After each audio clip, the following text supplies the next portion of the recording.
Okay, in this concept, we are going to discuss about the various, as you can see, the various methods.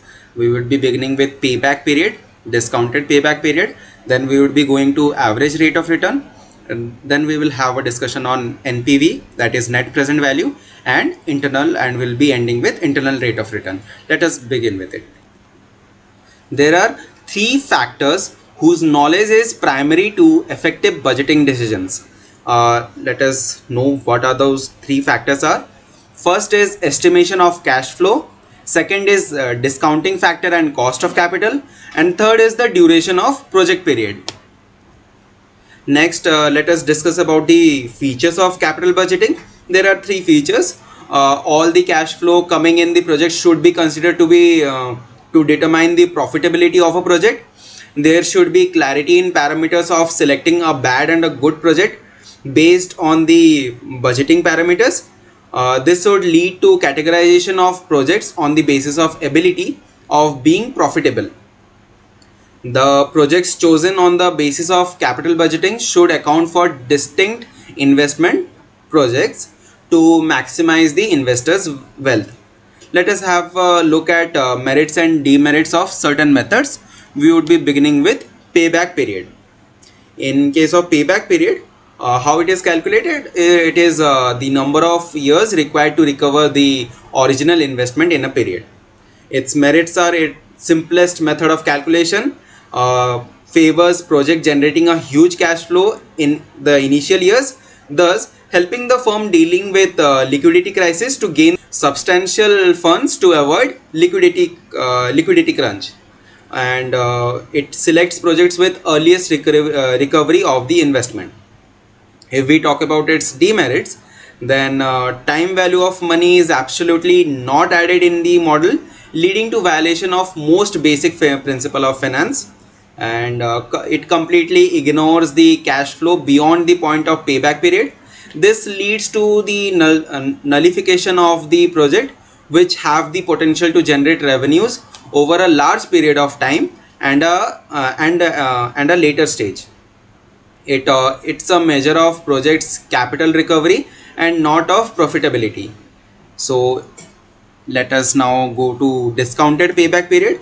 It is the number of years that it takes to cover the initial investment in terms of present value of all the future cash flows. In discounted payback period, we do consider the present time value. Let us now talk about average rate of return. So average rate of return is basically average annual profit after tax divided by or upon average investment whole times 100 or multiplied 100.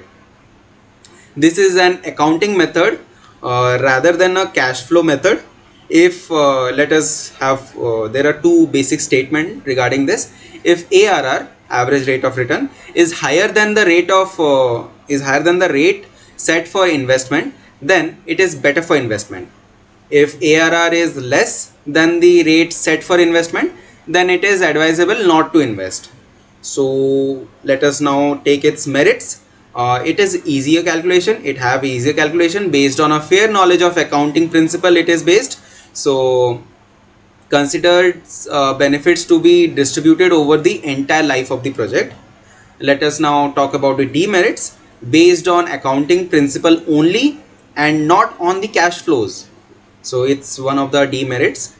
Second demerit would be doesn't take into consideration of the time value of money. It also does not take into consideration of all years profit but average them out. And ARR benchmark is set by the industry. Yeah, that is a great demerit of it. So let us now take net present value, NPV. Okay, it is a discounted cash flow technique. According to it, cash flow value differs based on varying time intervals of their inflow. It is calculated on the basis of present value. If NPV is greater than 0, accept the project. If NPV is less than 0, reject the project. Let us now talk about its merits. Explicitly uses the time value of money in calculation. It uses all the cash flows over the lifetime of the project. It provides an absolute measure of profitability. It also provides scope of incorporation of changing discount rate to be included. Thus, it is one of the most flexible. It satisfies value additive principle net present value. So it is consistent with goal of wealth maximization. Demerits, it includes uncertainties leading to complex calculations. Discount rate calculation is a prerequisite for calculation. It cannot give a precise calculation for mutually exclusive projects. So I hope all the points discussed till now are clear. We will be now moving to next method, that is internal rate of return, IRR. Most of the time we also use NPV. We go for calculation of NPV and IRR. So let's talk about IRR. Internal rate of return is the discount rate that equates the NPV of the project to zero. It provides a break-even point for the investment in a project. This is the reason why this method is very important for us. Now, if IRR is greater than the cost of capital, then accept the project and NPV would be positive. Both the conditions has to be satisfied. If IRR is less than cost of capital, then reject the project, and notably NPV would be negative. And if IRR is equal to the cost of capital, then NPV is equal to zero, then the project agency can have its willful discretion in taking up the project according to its will. Let us now take its merits and demerits. Merits would be considers time value of money and takes into consideration all the cash flow over the time of over the lifetime of the project. Now next merit would be it measures profitability percentage of projects and thus makes it an easy go comparative with the opportunity cost of capital, consistent with the wealth maximizing objective of shareholders. So let us now take its demerits. It is complex calculation and based on trials and errors. Yeah, it is based on trials and errors, so it requires quite longer time for calculation. Mutually exclusive projects may lead to conflicting outcome by IRR. There can be multiple IRRs for same project with non-conventional cash flow.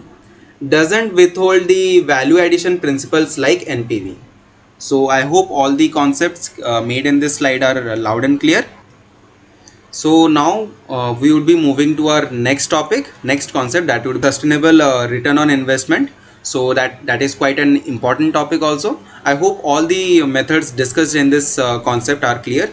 We started with payback period, then we discussed about the discounted payback period. The demerits and merits were discussed of both the methods. Next we went on discussing average rate of return, net present value, and internal rate of return. Internal rate of return has a bit of more calculation or bit of more complex calculation than the above four methods. I hope all the methods are now clear.